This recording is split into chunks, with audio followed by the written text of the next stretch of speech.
Tout d'abord, nous allons suivre la présentation de Monsieur le directeur du commerce extérieur, Monsieur Bachassi Kachali, qui est aussi le négociateur en chef de la zone de libre-échange pour le Togo. Ensuite, nous allons suivre une série de questions-réponses et nous allons enfin conclure. Sans plus tarder, et avec votre permission, nous allons laisser la parole à Monsieur Bachassi Kachali. Monsieur le directeur, bonsoir. Vous avez la parole. Allô? Oui, nous vous recevons, monsieur le directeur. Oui. Entre-temps, ma connexion m'a vous forcé la compagnie. Je ne sais pas si vous avez fini l'introduction. Oui, nous vous recevons, monsieur le directeur. Allez-y, s'il vous plaît. OK. Merci beaucoup, Madame la modératrice. Madame Manigra. Bonjour à toutes et à tous. La zone de libre-échange continentale africaine, comme vous le savez,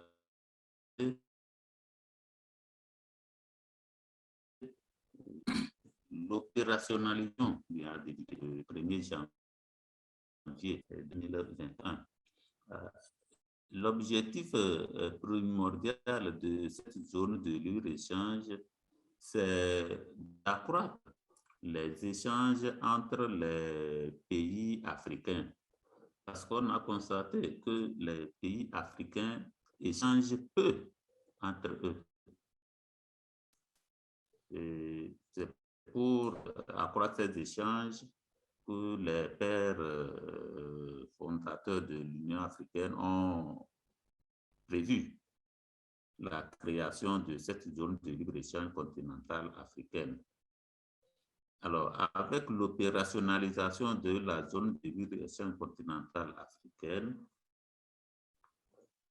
nous allons constater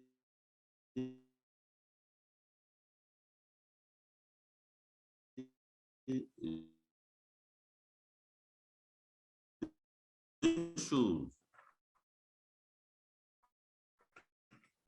Premièrement, la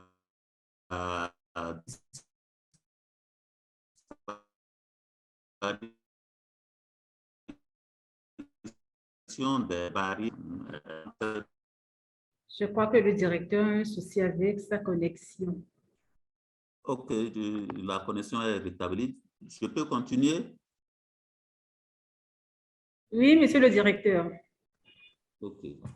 Donc, je disais que les producteurs africains ne vont plus produire pour les 8 millions de consommateurs que nous sommes, ils vont produire pour 1,3 milliard de consommateurs.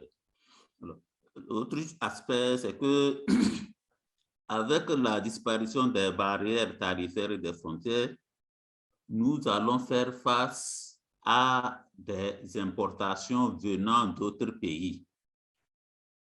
Les producteurs ou les opérateurs économiques togolais vont faire face à des importations venant d'autres pays. Donc, ce qui voudrait signifier que les produits étrangers vont envahir le marché togolais. Alors, c'est à ce niveau que la compétitivité des produits locaux se fait sentir. Quelle sera la place des produits locaux dans la ZLECAf? Est-ce que nos produits locaux vont pouvoir être compétitifs face aux produits étrangers? C'est ça le problème. Alors, qui dit compétitivité parle de deux facteurs. Il y a la qualité et le prix. Alors, qui dit qualité dit respect des normes, respect de bonnes pratiques de production, et qui dit qualité parle aussi de l'infrastructure qualité. Et qui dit prix parle du coût de la production. il parle aussi des facteurs de production. Alors, la compétitivité vise quoi maintenant? Vise la présence des produits sur le marché. Un produit qui n'est pas compétitif ne peut pas être sur le marché. Alors, face à cette compétitivité, qu'est-ce que nous, les produits locaux, pourrons faire? Ce que nous pouvons faire ou ce que nos opérateurs économiques doivent faire, ils le savent déjà, ils doivent mettre l'accent sur deux choses, la qualité et le prix. Donc, produire des produits de bonne qualité et à un coût compétitif, donc à un moindre coût. Alors, face à ces deux facteurs, nous sommes tous interpellés. Les producteurs eux-mêmes sont interpellés et les décideurs aussi sont interpellés. Quand nous prenons la qualité, ce qui signifie que les producteurs doivent pouvoir respecter les normes.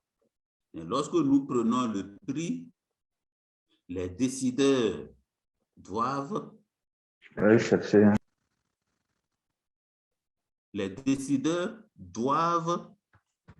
favoriser, améliorer l'accès aux facteurs de production. Quand nous prenons l'électricité, quand nous prenons l'eau, le téléphone, l'Internet et autres, tous ces facteurs doivent être accessibles à un moindre coût pour ne pas influencer sur le prix de revient du produit. Lorsque les facteurs de production ont un coût élevé, le produit, in fine, sera cher. Et lorsque le produit est cher, il ne pourra pas être compétitif. C'est ça l'enjeu. L'enjeu de la ZLECAf, c'est ça. Donc, nous devons agir sur les facteurs de production. Et ce n'est pas le négociateur en chef qui va agir, mais c'est les décideurs, les opérateurs économiques. Le secteur privé doit négocier avec l'État, avec ceux qui fixent les prix pour les facteurs de production, l'électricité, l'eau et autres, afin que le secteur privé puisse produire des produits à moindre coût et être compétitif sur le marché. C'est à cette condition que nous pouvons, nous en tant que secteur privé togolais, avoir place sur le marché. L'un des inconvénients de la zone de libre-échange continentale africaine, c'est la concurrence. C'est la concurrence. Lorsque nous ne pouvons pas faire face à la concurrence venant des autres pays, c'est que nous allons disparaître. Avec la zone de libre-échange continentale, certains opérateurs peuvent venir s'installer au Togo et commencer par fournir des services, commencer par produire. Si nos PME ou nos entreprises ne sont pas compétitives, ne peuvent pas affronter la concurrence, elles risquent carrément de disparaître. C'est pourquoi il leur revient de se mettre à niveau pour pouvoir affronter la concurrence. Nos entreprises doivent se mettre à niveau pour pouvoir affronter la concurrence. Donc, se mettre à niveau, produire des produits de bonne qualité à un prix abordable. Et avec ça, quelle que soit l'invasion des produits étrangers, nos produits locaux pourront faire face à cette invasion et résister à la concurrence. Je peux peut-être m'arrêter ici dans cette introduction. C'est juste pour lancer les échanges et puis bon, laisser la parole aux participants pour qu'ils puissent intervenir et poser des questions et ensemble, on va voir ce qu'il y a lieu de faire. Donc, ce n'est pas un cours magistral que nous allons présenter. Ce sont des échanges, un brainstorming, ce sont des échanges. On échange et puis au finish, on essaie de voir quelle stratégie on peut adopter pour que nos produits soient compétitifs sur le marché de la ZLECAf. Madame Amengira, je crois m'arrêter ici pour laisser la parole aux autres intervenants. Décidément, la connexion, excusez-nous. Alors, je disais qu'on a retenu de la présentation du directeur deux choses. Compétitivité fait penser à deux facteurs, la qualité et le coût. Alors, il revient aux producteurs de respecter les normes de qualité dans leur production et pouvoir aussi produire à moindre coût. Et pour cela, les décideurs aussi doivent aider les producteurs à avoir accès aux facteurs de production. Alors, nous allons laisser la parole à tous ceux qui veulent poser des questions ou bien apporter des ajouts pour pouvoir compléter ce que le directeur vient de présenter. Vous avez la parole. Merci. Questions ou bien ajouts? Oui, pour prendre la parole, veuillez lever la main, s'il vous plaît. Monsieur Wilson. Allô? Oui, Monsieur Wilson, vous avez la parole. Monsieur Wilson, vous avez la parole. Allumez votre micro, s'il vous plaît. Vous me recevez? Oui, merci, Madame la modératrice. Je voudrais féliciter Monsieur le directeur pour la présentation et le prier humblement de revenir sur les dispositifs ou procédures mises en place par la ZLECAf pour pouvoir aider les entreprises au niveau national à être plus compétitives. Je sais qu'il était question souvent que nos entreprises seraient écrasées par la concurrence étrangère. Néanmoins, la mise en place de la ZLECAf a quand même pris des dispositions. S'il peut quand même revenir un peu sur ce qui est mis en place pour aider au niveau national. Merci. Monsieur Wilson. D'autres questions? D'autres questions, s'il vous plaît?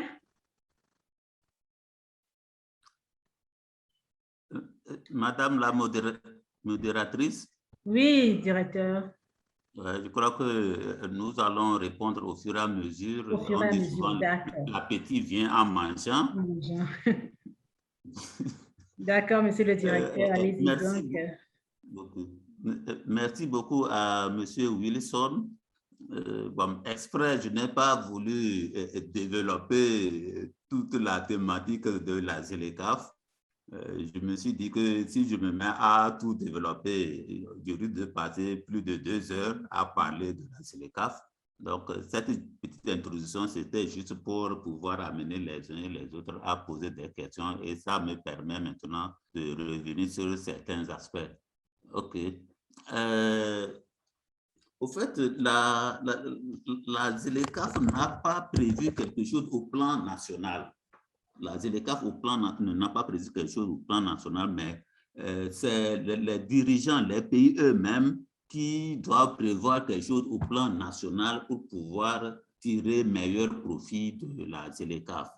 Alors, chez nous, au Togo, nous avons élaboré une stratégie, la stratégie nationale de mise en œuvre de la ZLECAf. Donc, cette stratégie a pour objectif d'identifier les voies et moyens par lesquels on peut passer pour tirer meilleur profit de la ZLECAf. Et cette stratégie est assortie d'une matrice d'action, dont les actions qui pouvaient être menées au niveau national pour pouvoir tirer meilleur profit, tirer avantage de cette zone de libre-échange continentale africaine. Et dans cette matrice, il y a des actions qui sont prévues par rapport à l'infrastructure qualité. Donc, le renforcement des capacités de nos laboratoires. Donc, toute l'infrastructure qualité est prise en compte dans cette stratégie nationale de mise en œuvre de la ZLECAf. Donc, c'est juste pour pouvoir permettre aux opérateurs économiques de produire des produits de bonne qualité. Et autre action aussi, il est prévu aussi des études pour voir quel est l'impact même de la ZLECAf sur l'économie togolaise. Et autres aussi actions qui sont prévues pour pouvoir tirer meilleur profit. Donc, je dirais que tous les États, chaque État a sa stratégie. Donc, tout dépend de votre niveau de développement. Tout dépend de vos capacités et vos faiblesses. Donc, c'est suivant vos faiblesses que vous allez peut-être orienter votre stratégie pour pouvoir pousser ou bien tirer un peu vers le haut le secteur privé. Je ne sais pas si j'ai pu répondre à la préoccupation de M. Wilson. Monsieur Wilson, vous êtes satisfait? Oui, Madame la modératrice, je pense que le directeur a répondu à la question, notamment l'élaboration de la stratégie nationale de mise en œuvre de l'accord sur la zone de libre-échange continentale africaine. J'ai reçu réponse à ma question. Néanmoins, la partie de sa présentation qui touchait les coûts de facteurs de production, bon, est-ce qu'il faut aujourd'hui que le secteur privé se mobilise en contre-pouvoir pour pouvoir agir face aux fournisseurs de ces facteurs de production, ou est-ce à nous du ministère de pouvoir proposer des prix qui pourraient aider à avoir la compétitivité? Bon, là, c'est là où je m'embrouille un peu, s'il peut m'aider. Merci beaucoup. Merci, Monsieur Wilson. Monsieur le directeur, s'il vous plaît. Merci beaucoup, Madame la modératrice. J'aime cet échange, hein. C'est très enrichissant et puis c'est plus vivant que de faire une présentation magistrale. Oui, ici, Monsieur Wilson, vous voyez, ici, ce n'est pas le ministère du Commerce seul qui doit, disons, mener des actions. Quand vous prenez les facteurs de production, quand vous prenez l'électricité, ce n'est pas de la compétence du ministère du Commerce. Quand vous prenez le téléphone, ce n'est pas de la compétence du ministère du Commerce. Quand vous prenez l'eau, ce n'est pas de la compétence du ministère du Commerce. Même la terre où il faut produire, ce n'est pas de la compétence du ministère du Commerce. Le ministère du Commerce a cette compétence transversale, qu'il embrasse tout, mais tout ce que je viens de citer se retrouve dans un dénominateur commun, le gouvernement. Donc, il s'agit ici d'une négociation entre le secteur privé et le gouvernement. Quand vous prenez les secteurs individuellement, ils vont vous donner la structure des prix. Vous allez dire, ah, le prix de l'électricité, quand on compare, on voit la structure, ah, ils ont raison de fixer le coût du kilowatt à tel montant. Quand on vous donne la structure du prix de l'eau, on vous dit, ah, ils ont raison de fixer le mètre cube à tel montant. Mais tout doit se faire sur négociation pour dire, ah, nous voulons tirer meilleur profit de cette opportunité qui nous est offerte par la zone de libre-échange continentale africaine. Aidez-nous. Aidez-nous. Peut-être qu'en revoyant un peu à la baisse le coût de l'énergie ou de l'eau, peut-être ça peut réjaillir peut-être sur le panier de la ménagère, ça peut réjaillir sur le bien-être du consommateur et autres, et par ricochet même, réjaillit aussi même sur les caisses que ce soit de la CET ou bien de la Togolaise des eaux. Donc, tout se fait par négociation. Ce n'est pas aller en force contre le gouvernement ou contre qui que ce soit. C'est par négociation.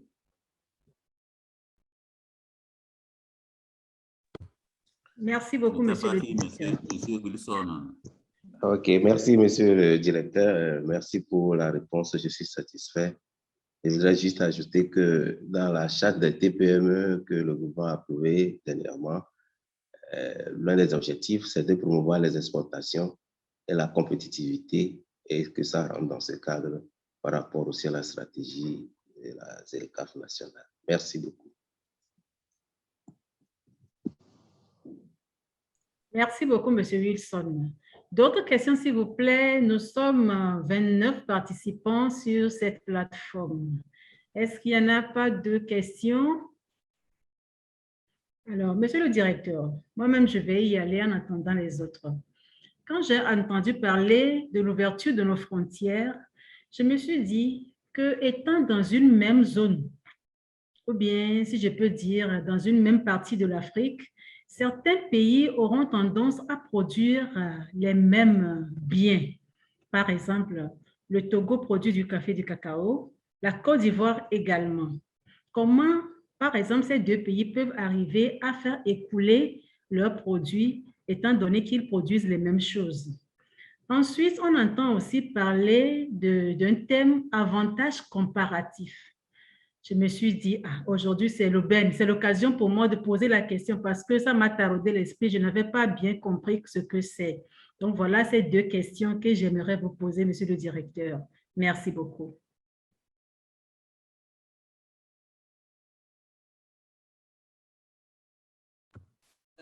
Merci beaucoup, madame la modératrice.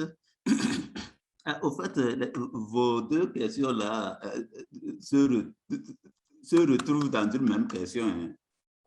La théorie des avantages comparatifs là, se retrouve dans la première question, les pays qui produisent les mêmes biens. Voilà. Donc, quand vous prenez, vous avez donné l'exemple de café cacao au Togo et puis café cacao en Côte d'Ivoire. Voilà. Ces deux pays produisent les mêmes biens. Mais quand vous prenez le Togo, face à la Côte d'Ivoire, le Togo n'a pas des avantages comparatifs par rapport à la Côte d'Ivoire. La Côte d'Ivoire a plus d'avantages comparatifs en termes de production de café, cacao que le Togo. Ça veut dire quoi? Ça veut dire que quand vous prenez le Togo, la superficie, même le Togo est petit par rapport à la Côte d'Ivoire. De deux, la superficie cultivable ou je pense les plantations de café et de cacao par rapport à la Côte d'Ivoire, vous voyez que c'est un peu minime. Et maintenant, les facteurs de production, peut-être la main-d'œuvre et autres, mais nous pouvons ici dire que la Côte d'Ivoire est plus placée pour pouvoir produire le café cacao que le Togo. Bien sûr, ils produisent les mêmes choses.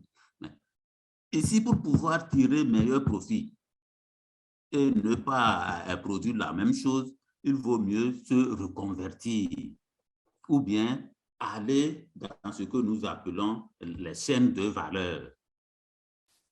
Alors, la Côte d'Ivoire, avec son cacao, peut produire le chocolat.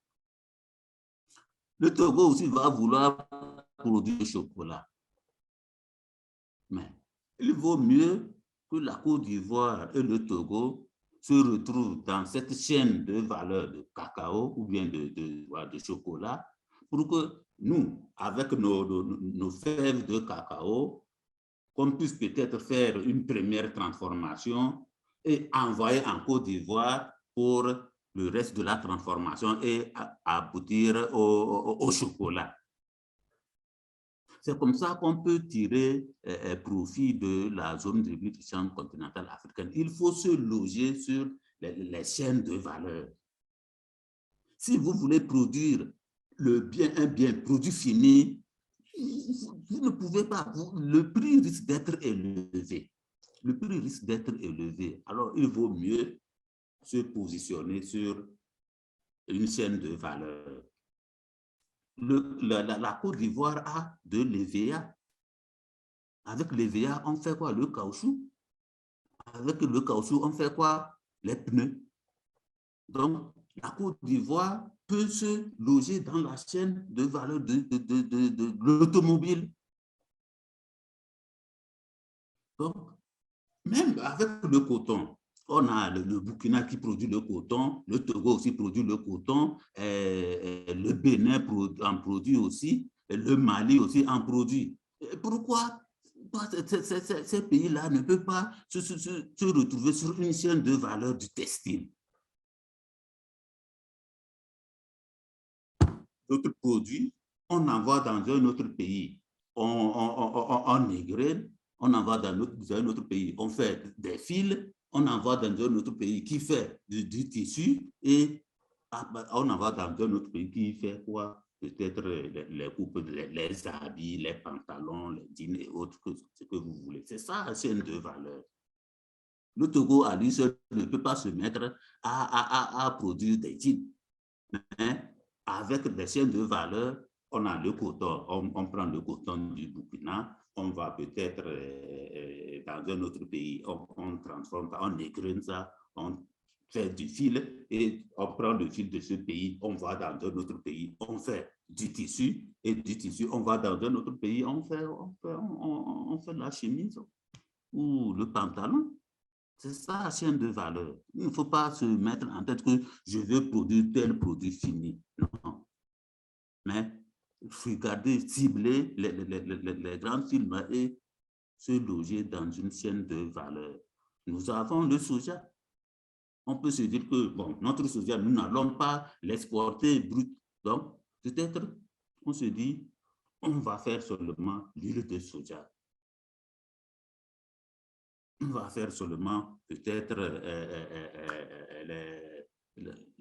la viande de soja, etc. Donc, il faut essayer de se loger sur les chaînes de valeur, se positionner sur des chaînes de valeur pour pouvoir tirer profit de la ZLECAf. Maintenant, par rapport aux avantages comparatifs, le temps que vous mettez pour pouvoir produire un bien, si vous mettez 48 heures pour produire un bien, alors qu'un autre pays met peut-être 20 heures pour produire le même bien, ça veut dire que l'autre a plus d'avantages comparatifs que vous.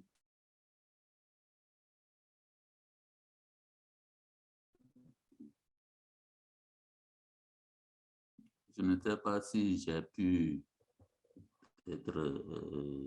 Oui, vous avez répondu. Merci. Merci beaucoup, directeur. Nous sommes à présent au nombre de 36 participants. Je suis sûre qu'il y a des questions qu'on aimerait poser au directeur. Le thème est tellement intéressant.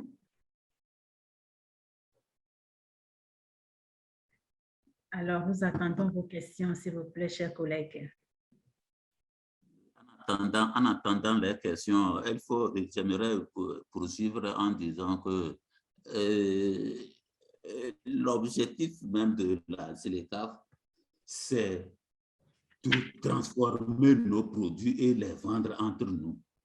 Cessons de vendre nos produits à l'état brut. Les matières premières, là, cessons de les exporter comme ça. Donc, il faut transformer.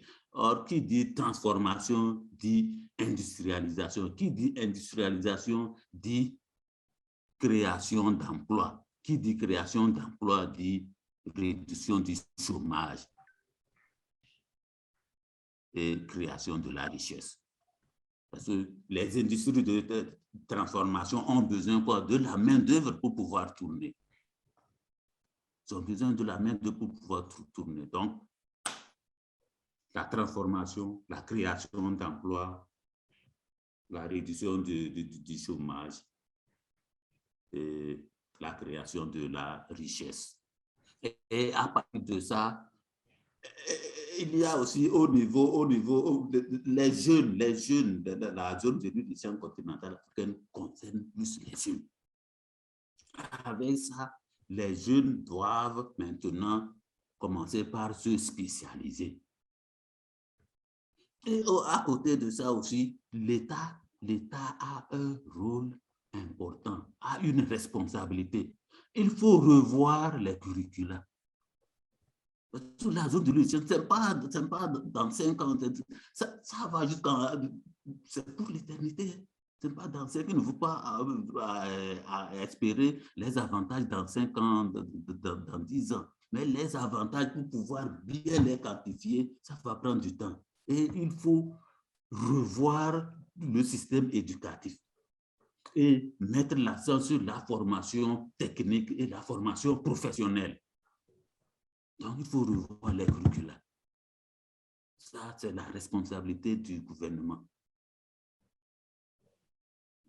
Si nous voulons que nos jeunes demain ne soient pas trop enclins à être des bureaucrates et autres, et être sur le terrain, il faut revoir notre manière d'éduquer l'enseignement et mettre l'accent sur l'enseignement technique, la formation professionnelle, pour pouvoir avoir une masse critique de jeunes, une masse critique de main-d'œuvre à employer dans les industries de transformation, de transformer nos produits avant de les exporter entre nous-mêmes et s'il le faut, hors du continent africain. Jusqu'alors, je ne vois pas encore de demande de parole. Je ne sais pas si je peux continuer par dire quelque chose aussi sur la ZLECAf. Vous voyez, pour pouvoir, avec la ZLECAf, on veut ouvrir le marché à 90%. Ouvrir le marché à 90%. Ce qui signifie que les 10% restants là ne doivent pas être ouverts. Alors, si les 10% restants ne doivent pas être ouverts, ça veut dire que pour les produits qui se retrouvent dans les 10% là, on ne va pas commencer par supprimer ou réduire les droits de douane. Mais on s'est rendu compte que la libéralisation risque d'avoir un coût sur certains produits qui nous tiennent à cœur. On a baptisé produits sensibles.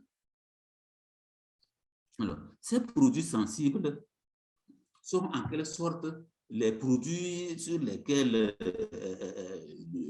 l'économie l'économie future d'un pays se repose. Quand nous prenons chez nous au Togo, on a des petites et moyennes entreprises qui sont dans le domaine peut-être du riz, du soja et autres. Alors, si on libéralise ces secteurs, on risque de tuer ces petites et moyennes entreprises. C'est pourquoi on a dû avoir une liste de produits sensibles. Donc, les produits sensibles sont des produits qui seront bien sûr démantelés, mais pas à la même période que les produits de 90%. Donc, les produits sensibles seront démantelés à partir de la 5e année. Si on se dit, en 2021, nous avons commencé par démanteler, donc c'est en 2026 que nous allons commencer par démanteler les produits sensibles. Et ceci sur une période de 13 ans. Nous, en tant que pays moins avancé, sur une période de 13 ans. Donc, 2026 plus 13, ça fait 2039. Donc, de 2021 à 2039, que ces petites et moyennes entreprises auront le temps de se mettre à niveau et affronter la concurrence. Si jusqu'en 2039, elles n'ont pas eu le temps de se mettre à niveau, c'est que peut-être le promoteur s'est trompé de projet, il s'est trompé de cible. Il peut aller chercher ailleurs, il peut aller se positionner dans un autre secteur. Jusqu'alors, je ne vois pas de demande de parole.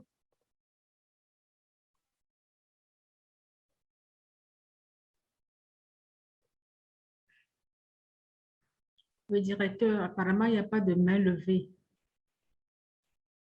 Soit que c'est si clair pour tout le monde qui n'ont plus envie de poser des questions.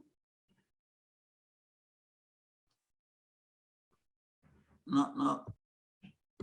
Madame, je crois que c'est pas que c'est clair, hein, c'est comme c'est trop sombre. Non, je ne le dirai pas comme ça, directeur. Oh, il y a une main, je vois une main. Il y a une main, oui, Monsieur Simon Minekpo. Monsieur Simon, vous avez la parole. Merci beaucoup. Bonsoir à tout le monde. Et merci pour cette opportunité d'avoir beaucoup plus d'éclaircissements sur la SLECAF et en tout cas les enjeux que nous devons saisir. Mais ma question va un peu plus vers la base. Aujourd'hui, il y a des communes qui existent au Togo et qui sont opérationnelles. Et moi, je voudrais voir avec vous, avec tous les participants, quelles sont ces possibilités-là en termes communaux que nous pourrions saisir?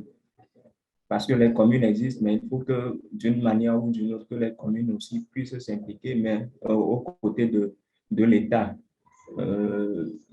Quelles pourraient être ces possibilités-là et ces opportunités que les communes pourraient saisir pour accompagner les entrepreneurs, la population, disons, les opérateurs économiques, les contribuables. Merci beaucoup. Merci, Monsieur Simon. Monsieur le directeur, vous l'avez suivi? Oui, oui, j'ai suivi avec attention notre intervenant, Monsieur Simon. J'avoue que je ne suis pas du ministère de la décentralisation, mais je sais que les communes, tout se fait à la base. Les communes ont un rôle à jouer. Le premier rôle, c'est peut-être la sensibilisation de nos jeunes. L'État a bien fait de démarrer cette décentralisation. Donc, la sensibilisation à la base s'avère très important. On remarque que dans certaines communes, quand vous allez, les jeunes vous disent qu'il n'y a pas de travail. Ils disent qu'il n'y a pas de travail. Quand tu lui demandes, toi, tu as fait quelle spécialité? Bon, des fois, on te dit, bon, lui, il a fait la 4e. Et il faut, comme je le disais là, c'est-à-dire la formation technique, la formation professionnelle, au moins que les jeunes se spécialisent. Ils se sont spécialisés, c'est le rôle même des maires de les regrouper disons, secteur d'activité. Je sais que dans une commune au nord, il y a des jeunes qui se sont regroupés. Il y a le maçon, le ferrailleur, le menuisier, l'électricien. Ils se sont regroupés Et quand ils prennent le chantier, c'est fini. Donc, toi qui veux construire, tu n'as pas besoin d'aller négocier avec un menuisier quelque part et aller ailleurs prendre un maçon, aller ailleurs prendre un électricien. Non, non, non. Ça devient un groupe et ils sont là. Ils vont de chantier en chantier, de chantier en chantier. Et c'est bon. Voilà des initiatives qu'il faut encourager dans d'autres milieux. Il faut que les jeunes se spécialisent, c'est ça. Alors, la commune, le développement à la base, bon, les gens pensent qu'au niveau de la commune, il faut aller percevoir les tickets au niveau du marché et puis venir employer les têtes. Non, non, même en percevant ces taxes, il faut sensibiliser la maman. Chez qui vous prenez les taxes, il faut sensibiliser le papa, chez qui vous prenez 100 francs parce qu'il veut vendre une chèvre, 100 francs parce qu'on veut vendre un tas d'igname. Il faut lui dire ce que les 100 francs là vont contribuer à faire. Qu'est-ce que les 100 francs là vont permettre de faire?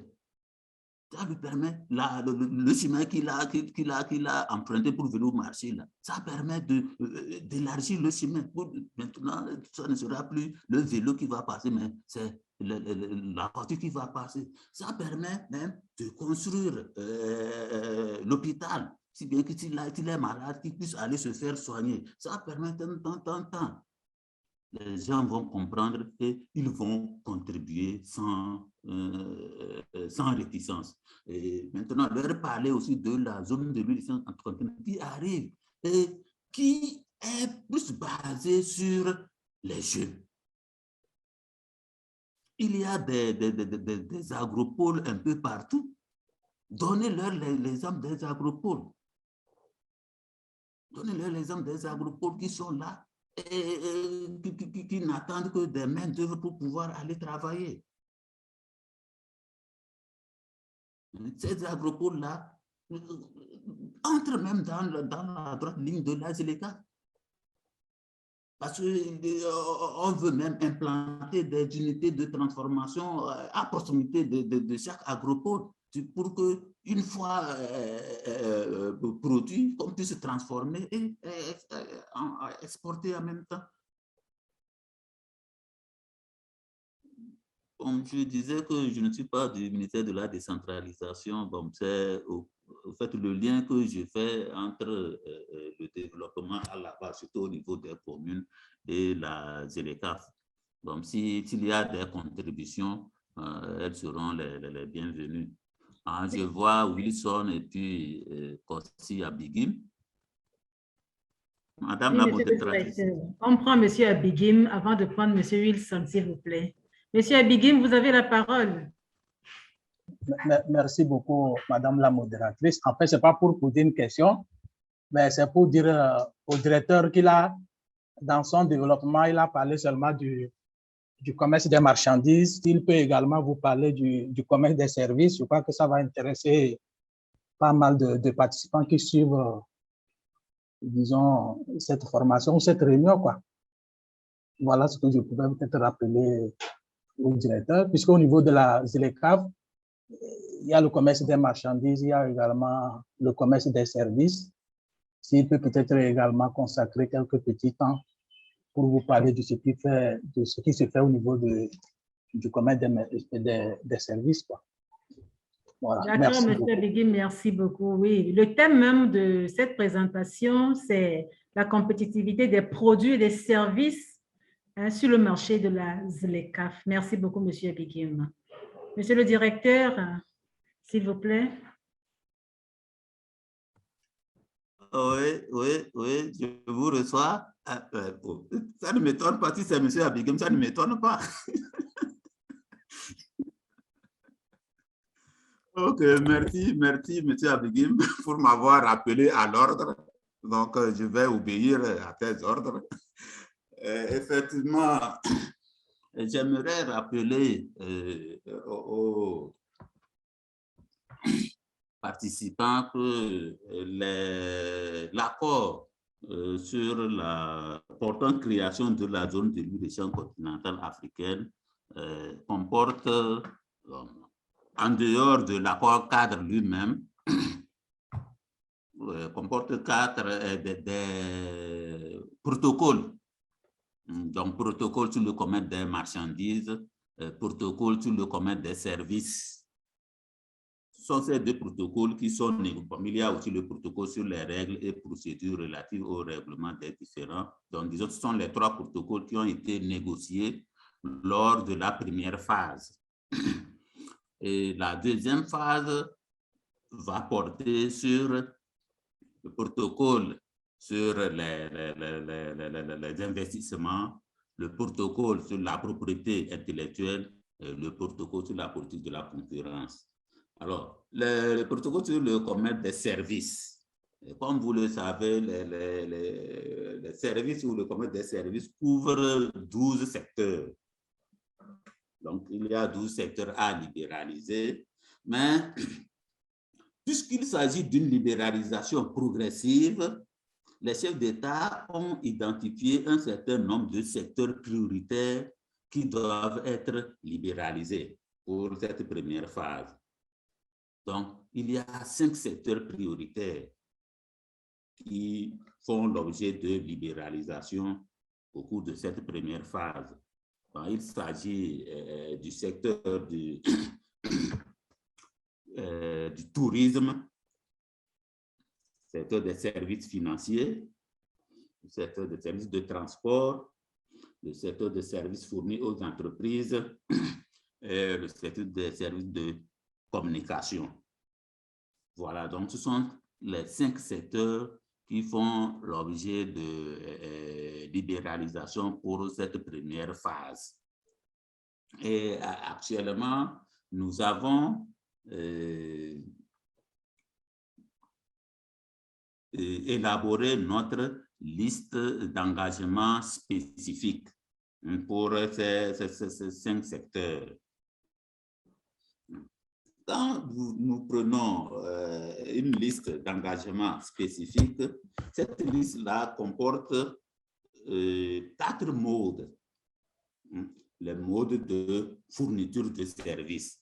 Donc, on a le mode 1 qui est le service transfrontalier, le mode 2 qui est la consommation à l'étranger, le mode 3 qui est la présence commerciale et le mode 4 qui est la présence de personnes physiques. Bon, je ne vais pas faire un cours magistral sur le commerce des services, mais j'aimerais peut-être attirer votre attention sur peut-être le mode 3 et le mode 4. Le mode 3, quand on dit présence commerciale, c'est-à-dire qu'avec la ZLECAf, une entreprise étrangère peut venir s'installer au Togo et commencer par fournir des services à la population togolaise. Alors, l'entreprise peut être sud-africaine, zambienne ou marocaine qui viennent s'installer au Togo. Cette entreprise, elle va utiliser le togolais ou pas. Elle va utiliser. Elle va peut-être vouloir faire venir, peut-être si elle est marocaine, elle va vouloir faire venir des Marocains. Alors, il faut des tests pour pouvoir réglementer tout ça. Le capital social même de cette entreprise, qui sont ceux qui auront des parts, des actions dans ce capital. Est-ce que cette entreprise aura 100%, son capital social sera détenu 100% par les Marocains, ou bien est-ce qu'il va falloir des Togolais aussi qu'il y ait des actions dans cette société? Donc tout ça doit être réglementé par les négociations sur le commerce des services. Donc ce sont des tests qu'il faut maintenant visiter et voir ce qu'il y a lieu d'inscrire dans la liste d'engagement spécifique. Quand je prends le mode 4, la présence de personnes physiques, donc les étrangers qui viendront, combien de temps vont-ils passer sur le territoire togolais? Est-ce qu'ils viendront et puis bon, ils vont s'installer pour toujours? Qu'est-ce que les textes disent?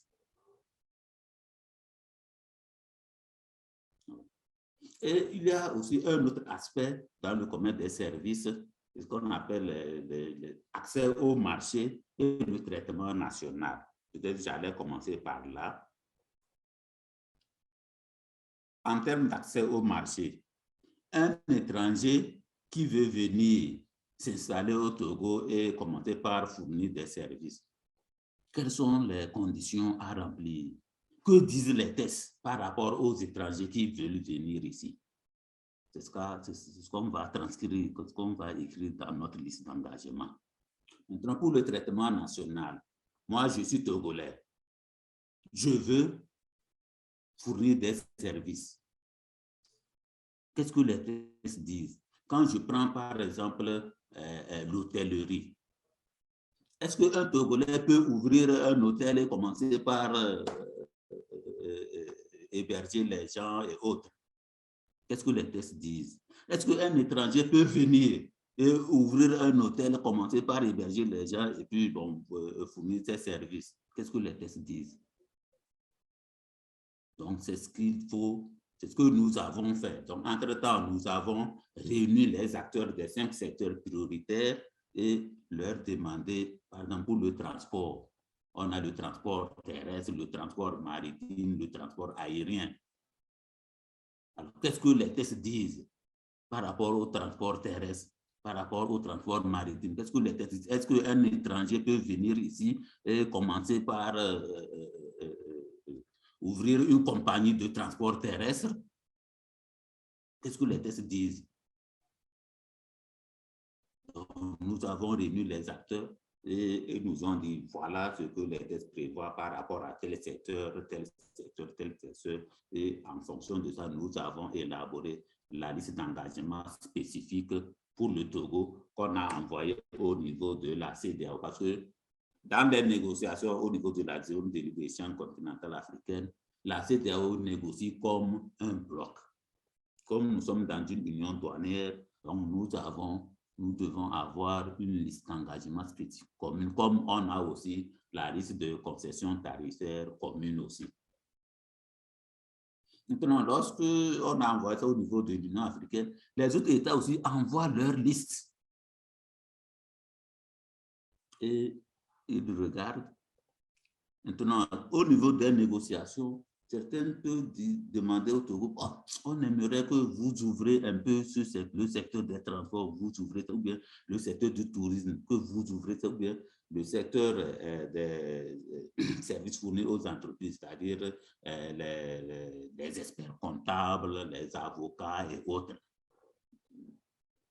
Donc, nous aussi, nous devons demander, donc faire des requêtes aux autres États pour leur demander à ouvrir nous tel secteur, Donc, nous, au niveau du ministère du Commerce, nous n'allons pas demander aux États arrêtez-moi ouvrir tel secteur. Ce sont les acteurs eux-mêmes qui vont nous dire, ah, pour la Zambie, on a des problèmes là. S'ils pouvaient nous ouvrir tel secteur, ça nous intéresserait. Pour peut-être le Cameroun, si le Cameroun pouvait nous ouvrir tel secteur, ça nous intéresserait. Donc, la dernière fois, nous avons essayé de réunir les acteurs des 5 secteurs prioritaires là pour recueillir leurs préoccupations, pour voir quels sont les secteurs qu'ils veulent voir ouverts au niveau des autres pays, pour que lors des négociations, nous puissions relayer leurs préoccupations et voir si les autres pays peuvent ouvrir les secteurs pour leur permettre d'aller fournir des services dans ces États sans inquiétude. Il y a beaucoup de choses à dire, mais je ne sais pas si... Monsieur Abegim, tu peux ajouter quelque chose? Non, monsieur le directeur, vous avez tout dit. Merci, monsieur le directeur. Nous allons donner la parole respectivement à monsieur Wilson, Lumen et puis à monsieur Koka. Monsieur Wilson, vous avez la parole. Merci. Merci, madame la modératrice. Moi, je voudrais juste compléter les réponses de monsieur le directeur par rapport à la question sur les communes. Bon, le participant qui a posé la question, je ne sais pas s'il est membre d'une commune ou il est opérateur économique installé dans une commune. Mais pour avoir les marchés, la première des choses, c'est peut-être d'aller sur le site souvent sur le site de la DSMP, où sont publiés les marchés, pour voir les marchés qui sont au niveau des communes et pour pouvoir présenter ses offres également. Bon, s'il est membre d'une commune, qu'est-ce qu'il peut faire pour aider les entreprises à être compétitives dans le cadre de la ZLECAf? Là, que ce soit le code des investissements ou la charte des PME, les communes ont un rôle très important à jouer quant à ce qui concerne la compétitivité des entreprises qui sont installées. Par rapport à la coopération décentralisée, les communes doivent pouvoir arriver à trouver des fonds pour pouvoir rendre les facteurs de production. Je voudrais par exemple faire allusion à l'aménagement de sites pour les entreprises qui sont installées dans les communes. Je voudrais faire allusion aux pistes, au désenclavement. Je voudrais faire allusion à l'accès à l'eau potable ou à l'électricité pour les producteurs ou les industriels qui sont dans les communes. Les communes ont effectivement un rôle important à jouer quant à ce qui concerne la compétitivité des entreprises. Je ne sais pas si j'ai pu compléter un peu ce que le directeur a dit. Je vous remercie, Madame la modératrice. Merci beaucoup, Monsieur Wilson. Lumen, est-ce qu'il est là? J'ai vu une main tout à l'heure. Je ne le vois plus. OK. Monsieur Koka, vous pouvez prendre la parole en attendant. Merci, Madame la modératrice. Nous parlons de la compétitivité des produits et services locaux sur le marché de la ZLECAf. Et nous savons qu'un élément déterminant de la compétitivité d'un produit, c'est le prix. C'est vrai, le respect des normes, le respect de la qualité d'emballage, l'étiquetage, etc. Mais il y a le prix. Et si nous, sur notre marché local, nous, je parle de nous les consommateurs, nous nous intéressons aux produits importés pour simplement leur prix inférieur aux produits locaux.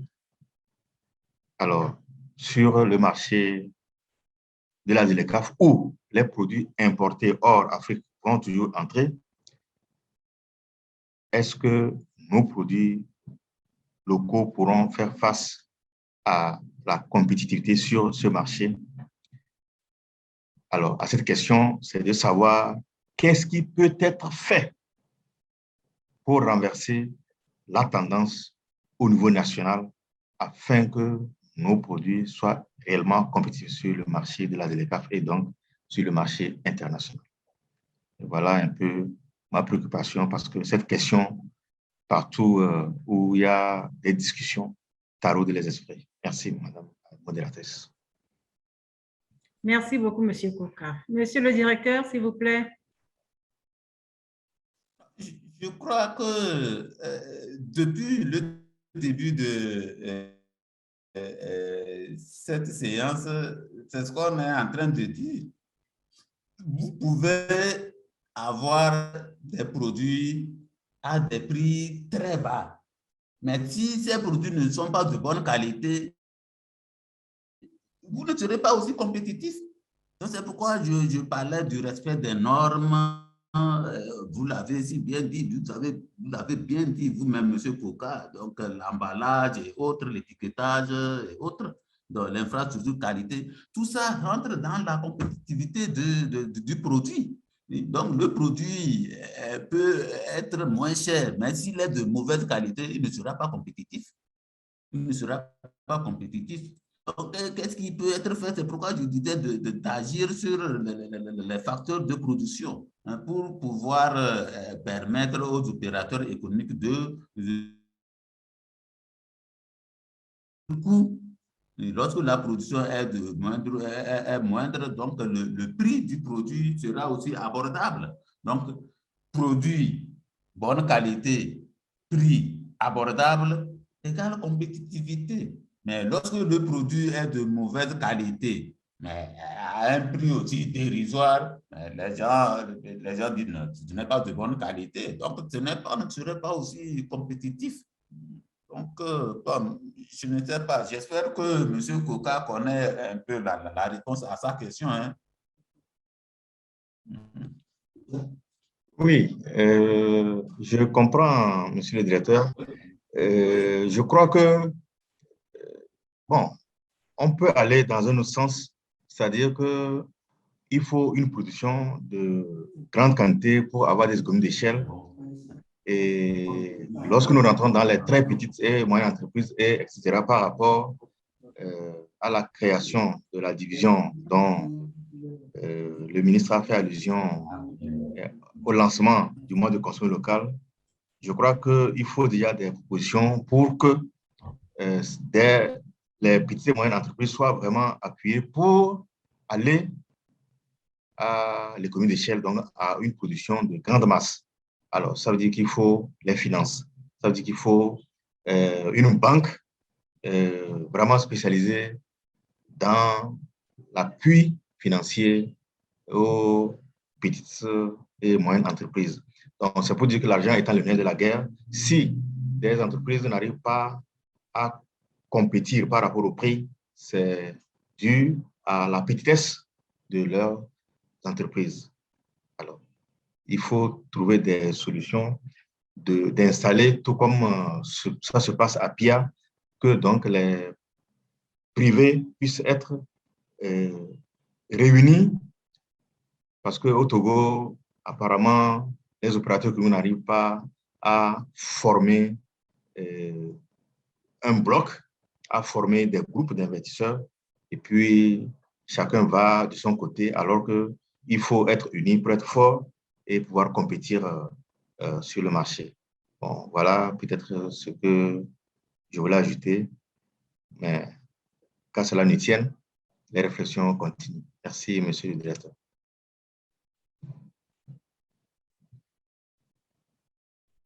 Merci beaucoup, monsieur Koka. Monsieur Abigim veut ajouter quelque chose. Oui, monsieur Abigim, on vous écoute. Merci beaucoup, madame la modératrice. Effectivement, je voudrais ajouter quelque chose par rapport à ce que monsieur le directeur a dit.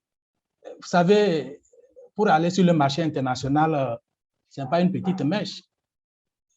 Et pour en arriver, je crois qu'il y a beaucoup de choses à faire. Et je crois, pour pouvoir peut-être accompagner le secteur privé, ne serait-ce que les petites et moyennes entreprises, il est question de développer ce qu'on appelle les chaînes de valeur.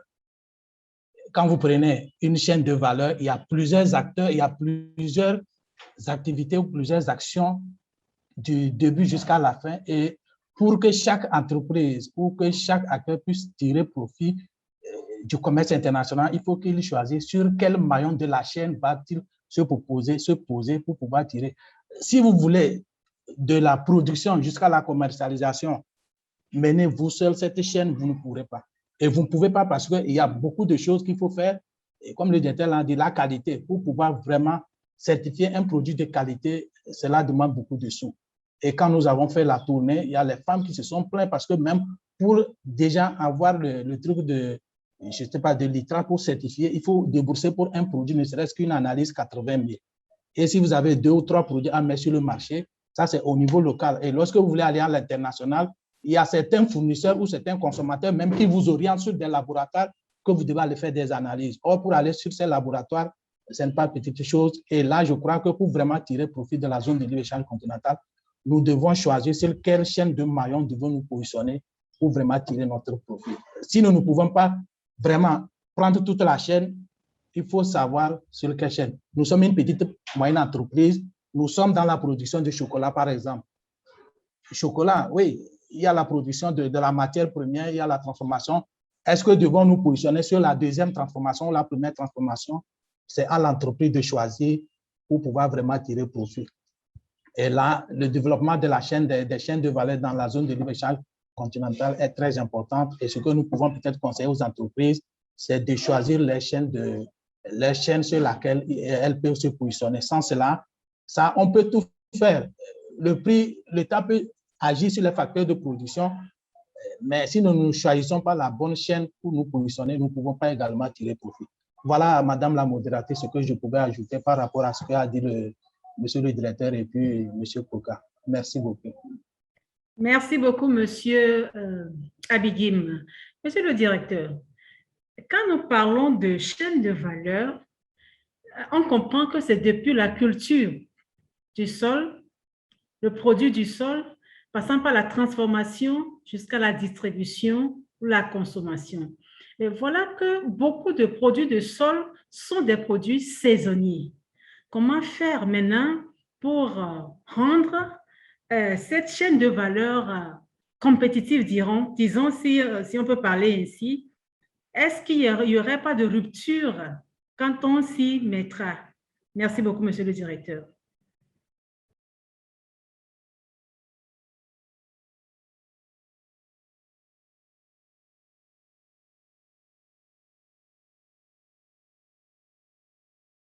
Ou bien Monsieur Abigim peut nous aider?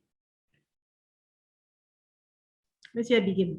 Oui, Madame, merci beaucoup de me redonner la parole.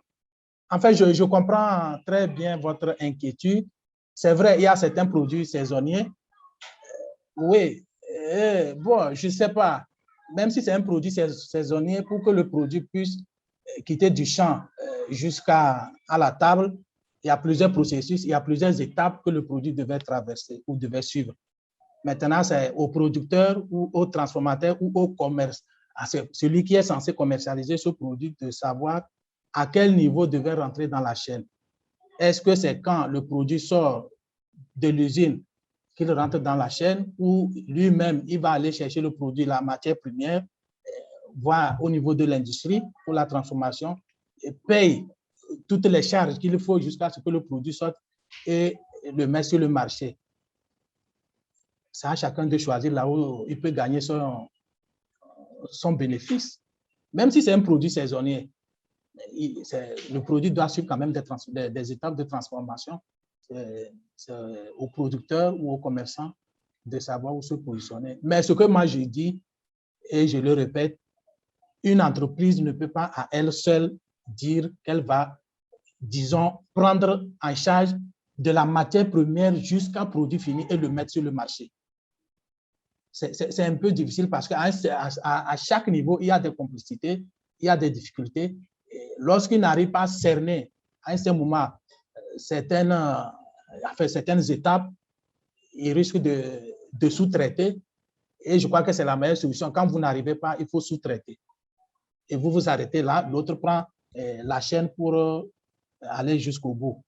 Donc, voilà ce que je pouvais ajouter. Comme le directeur n'avait pas encore pris la main, je ne sais pas s'il a pris la main, je vais peut-être lui laisser en fait répondre à la question, comme la question ne m'était pas adressée. Oui, merci. Le directeur n'est pas encore au point. Il est en train de nous rejoindre. Merci beaucoup, Monsieur Abigim, c'est bien compris. Je revois Lumen Conseil. Je crois que c'est une société. Ouais, je viens d'arriver, je viens de vous rejoindre. Seulement, je n'ai pas pu noter la question. Je peux reposer la question. Je disais, Monsieur Abigim vient de nous parler de la chaîne des valeurs, que pour pouvoir être compétitif, il faut se mettre en chaîne de valeur. Et j'ai demandé, beaucoup de produits de nos sols sont des produits saisonniers. Si on veut s'y mettre, est-ce qu'il n'y aura pas de rupture dans la chaîne? C'était la question. Merci, directeur.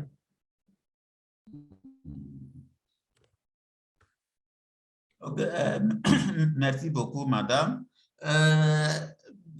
Non, cela peut ne pas poser de problème si on arrive à produire en quantité suffisante.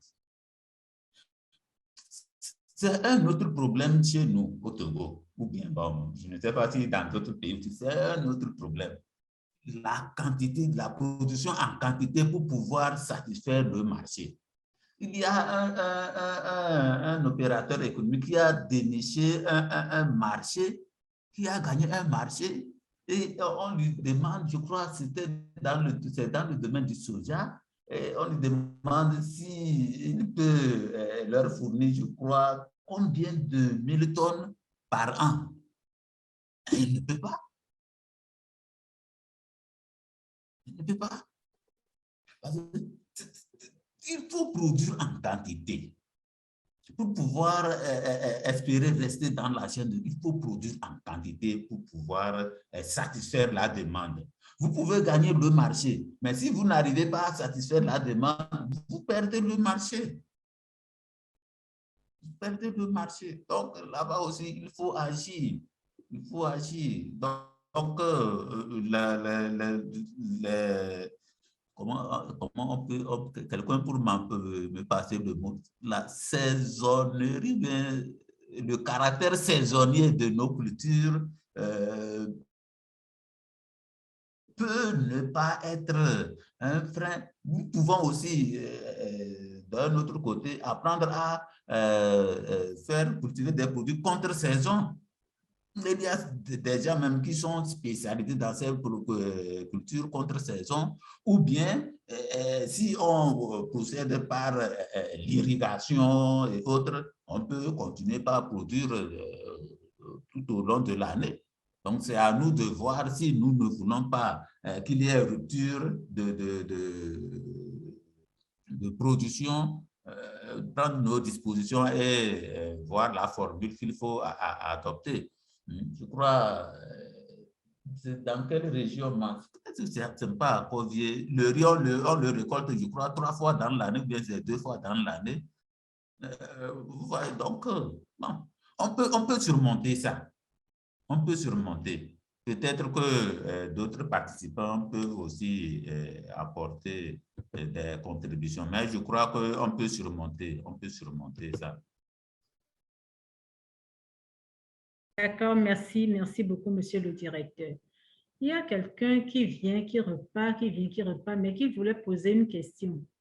Mais là, je ne sais plus, je ne vois plus. Alors, nous sommes 41 participants. Le temps aussi court à sa fin. On nous a donné 1h30 minutes de 15h à 16h30. Il est 16h24. Bon, est-ce qu'il y a encore des questions?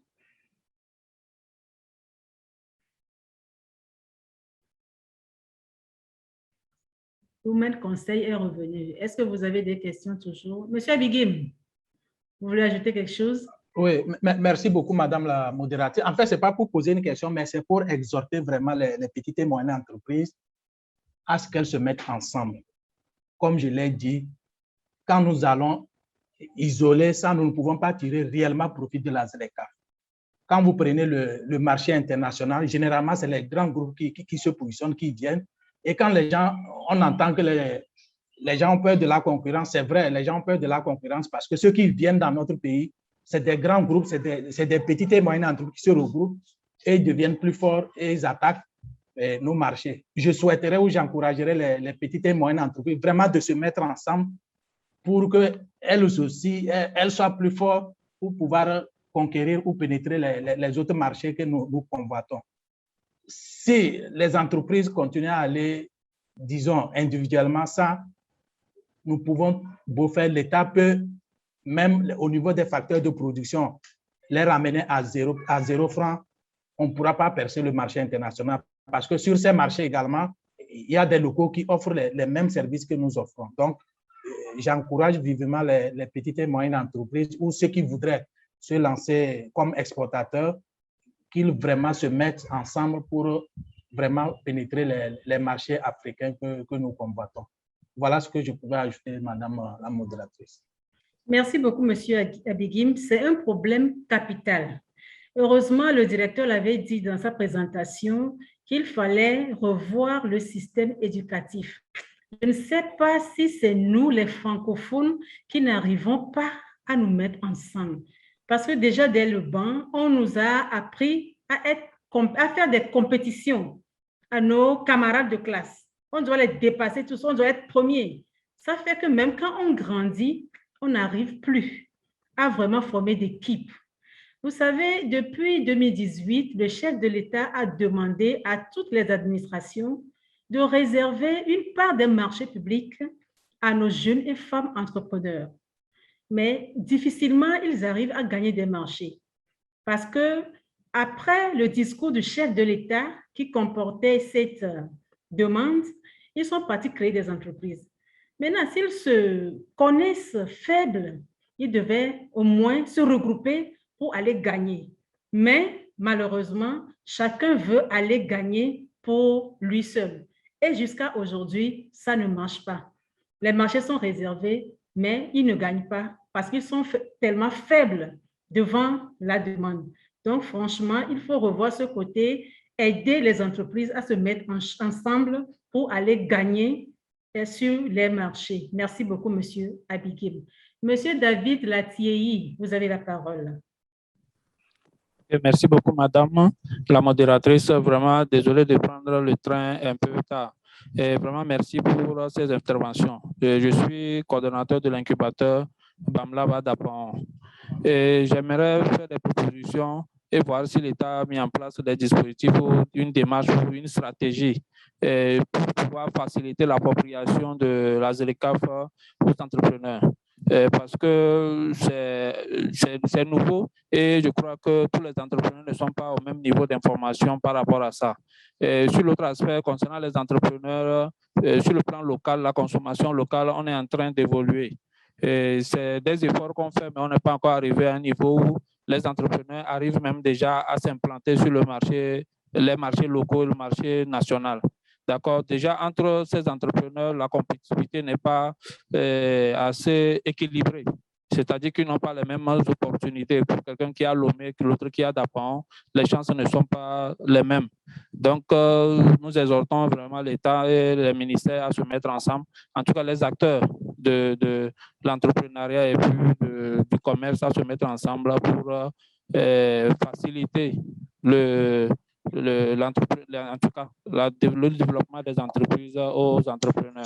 Parce que quand on parle de se mettre ensemble, il faut que chacun soit bien assis avant qu'on ne se mette ensemble. Alors que la plupart des entrepreneurs qui sont dans l'agroalimentaire aujourd'hui rencontrent vraiment d'énormes difficultés. D'accord, donc c'était mon apport. Merci beaucoup pour cette initiative. Merci. Merci beaucoup, Monsieur David. Avant de donner la parole au directeur, s'il y a stratégie, oui. Vous aviez dit que vous étiez en retard. Le directeur a parlé de la stratégie de la ZLECAf qui est disponible en ce moment. Ensuite, pour aider les entreprises, le Code des investissements a donné des avantages. Vous allez voir dans le Code que chaque fois que vous dépassez la capitale, vous avez plus d'avantages jusqu'à aller à Dakar. C'était pour aider nos entreprises qui sont à l'intérieur. Merci. Maintenant, je vais donner la parole au directeur.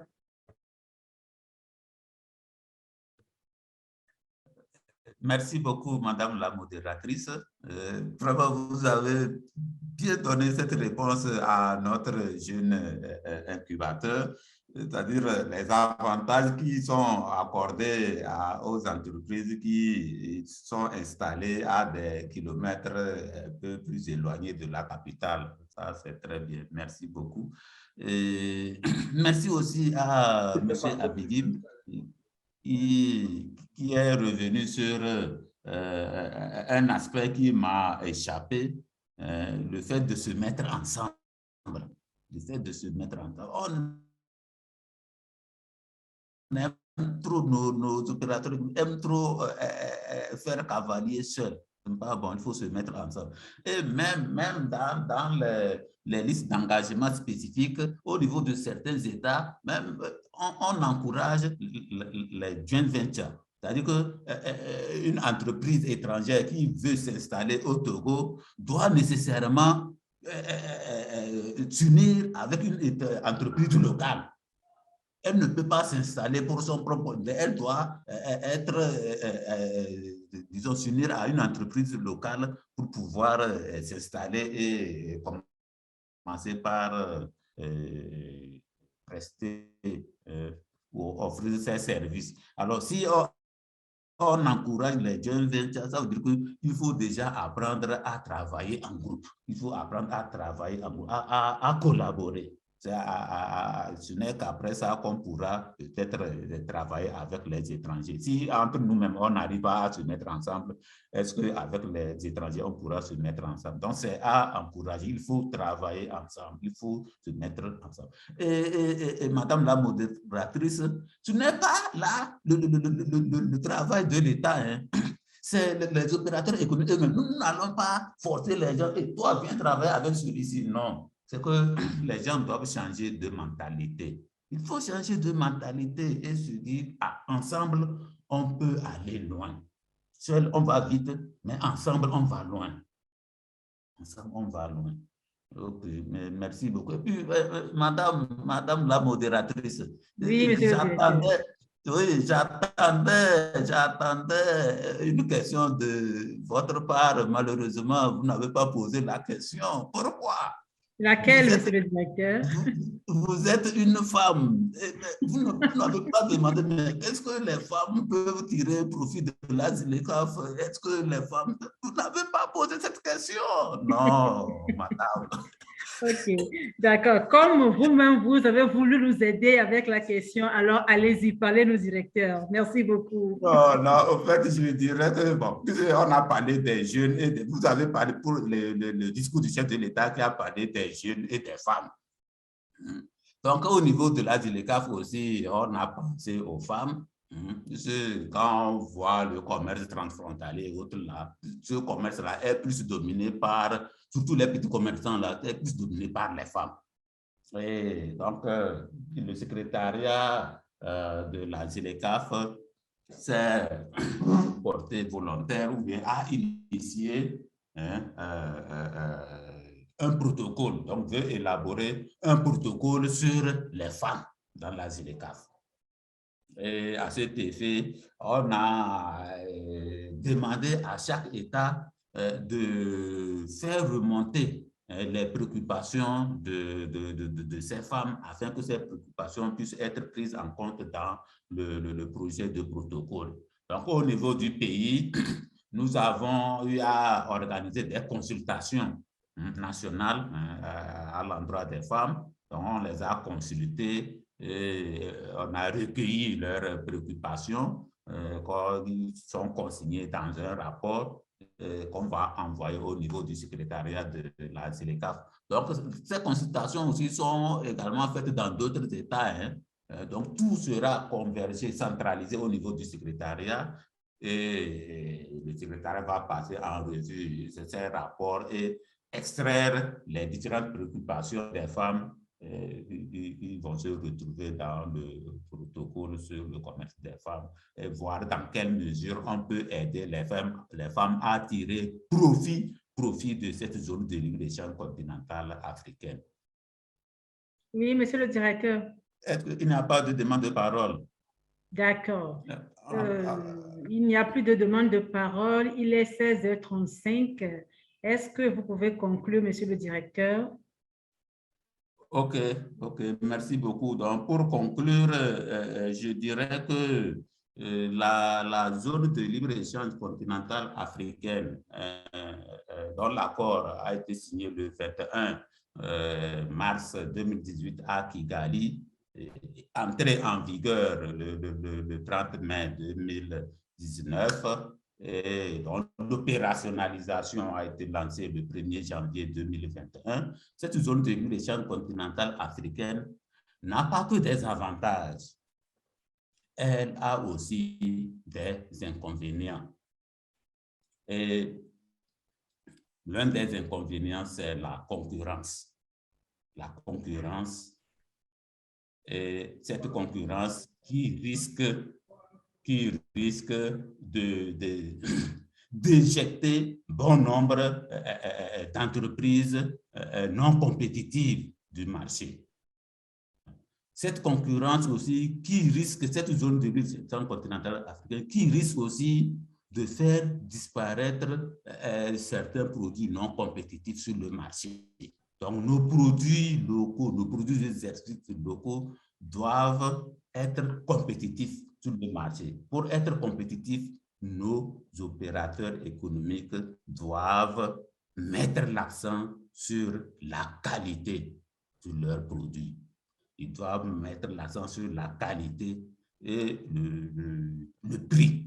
Donc, pour le prix, nous savons ce qui revient à qui que nous savons que pour le prix, c'est les facteurs de production. Les facteurs de production, c'est le gouvernement. Donc, faire en sorte que nos opérateurs économiques puissent avoir accès à ces facteurs de production-là à un prix abordable.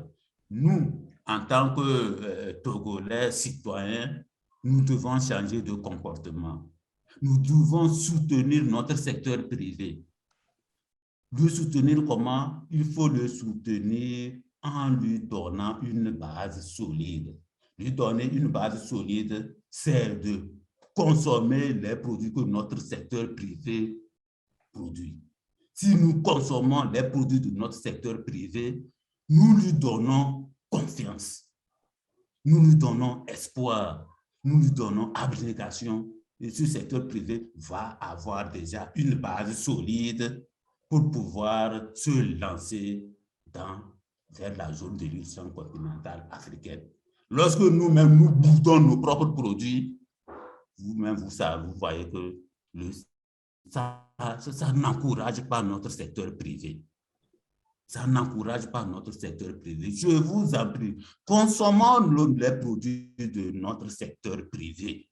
Les produits étrangers n'ont rien à voir à nos produits. Nos produits n'ont rien à voir aux produits étrangers. En consommant les produits de notre secteur privé, nous savons ce que nous consommons.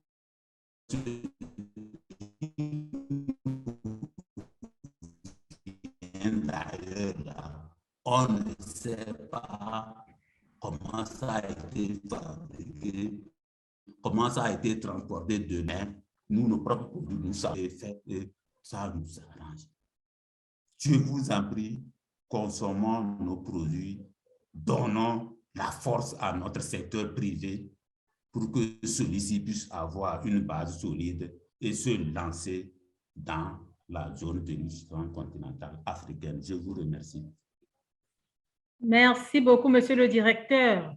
Merci vraiment pour toutes ces explications. Merci beaucoup pour tout ce que vous nous avez donné comme information. J'espère que ça nous aidera chacun dans son domaine à œuvrer pour que nous puissions réussir ensemble la ZLECAf.